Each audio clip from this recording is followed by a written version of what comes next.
Hey guys, so today we're going to talk about the season 3 premiere of Arrow. This is not a show that I normally review, but that doesn't mean that I don't watch it every week, cause I do.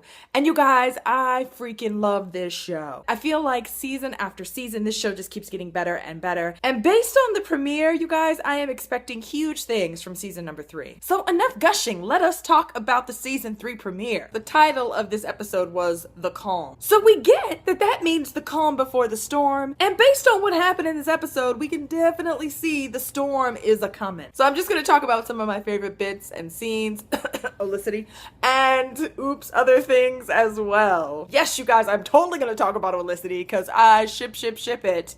But I'm going to save that for the end because that's the best part. Let's just go ahead and get the shocker out of the way. You guys, if you haven't seen this episode, then you probably don't want to watch this because I'm about to drop some spoiler bombs. Sarah? Hello? I totally was not expecting that ending. So Sarah's pretty much gone, you guys. I was all excited she was back and it was like, oh my gosh, Sarah is back, right? And then the way that scene was going, it was like the two sisters, you know, like hug each other and then they walk off with the like hero walk, you know, Laurel's going off to do her like hero lawyer work and Sarah's gonna do the like hero work. And then next thing you know, Sarah's getting shot with arrows and falling off a building. Obviously now there's this huge mystery about who killed Sarah, and I'm sure it's about to get crazy. I thought this episode was pretty deep, right? I mean, you had Oliver pretty much the whole time struggling with the idea of trying to be Oliver Queen and trying to be the Arrow at the same time. And that question of, is that really possible? So no more island flashbacks, right? We're starting to see some flashbacks of this time that he spent in Hong Kong. And the guy that he's with says something so profound to him, right? And it's this proverb that his dad used to tell him. And it goes something like, a man cannot live by two names. That was basically like the theme of this episode for Oliver. You know, I feel like Oliver really kind of finally got the point that he's got to choose, which I think kind of sucks, but you know, it is what it is. For those of you guys that watched the Flash premiere last night, we saw the Arrow side of that meeting between Barry and Oliver, which I thought was really, really cool. You guys, if you didn't watch the Flash, you need to get on that because it was so freaking excellent. I will put a link to my review for that episode down in the description box, and I'll also pop something up here on the screen. Oh, there it goes. Look at that. Magical. Okay, let's talk about Olicity, you guys. I know I said I was going to save it to the end, but I lied because I can't hold it in any longer. Oh my gosh. I wanted to like girly squeal it so many times, you guys. I feel like after wanting to see Olicity happen for so long, the writers and producers of the show are finally listening, and we definitely got more Olicity love in this episode than just kind of a little subtle nod here or there. This episode was pretty epic for Olicity. We have Oliver kind of letting his guard down and asking Felicity out on a date, and then we have the date and there's all these like nice words going on, like I saw you and you had a red pen and all this stuff, and it was really, really good.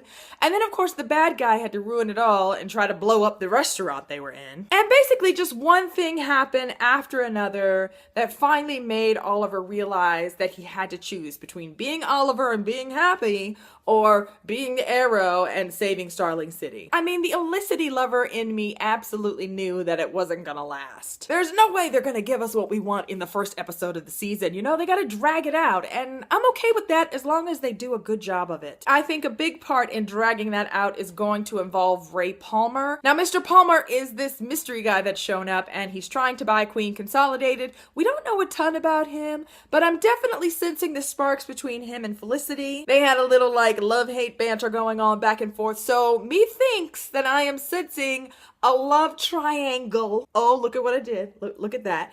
Sensing a love triangle in our near future. And I do not mind a love triangle as long as it's done well, number one.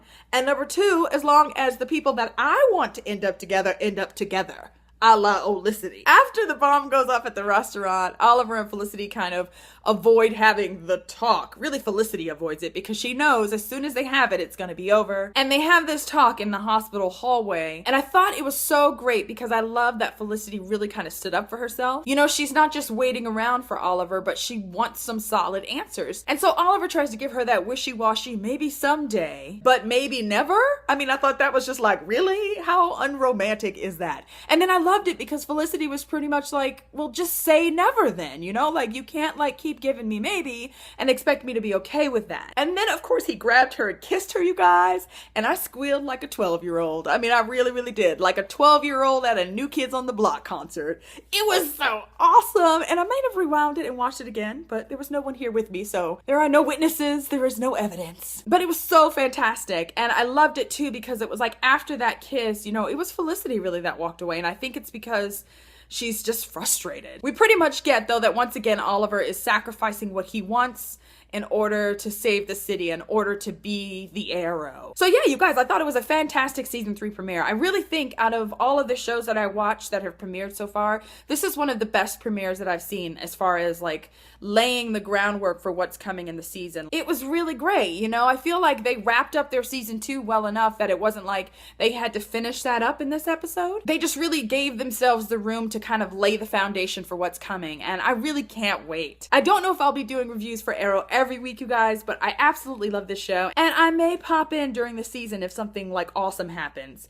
And then, you know, if it's gonna be like really, really awesome every week, then we'll see, because then I just won't be able to stop myself. Hey, you guys, if you don't watch Arrow, or if you've never seen it, you should check it out. It is on Netflix, so definitely go forth and binge watch. It's such a great show, I definitely recommend it. Okay, that is it for me today, you guys. If you watch Arrow, I would love to hear what you guys thought about this season 3 premiere. Make sure you tell me about that down in the comment section below, and I will see you guys again soon. Bye.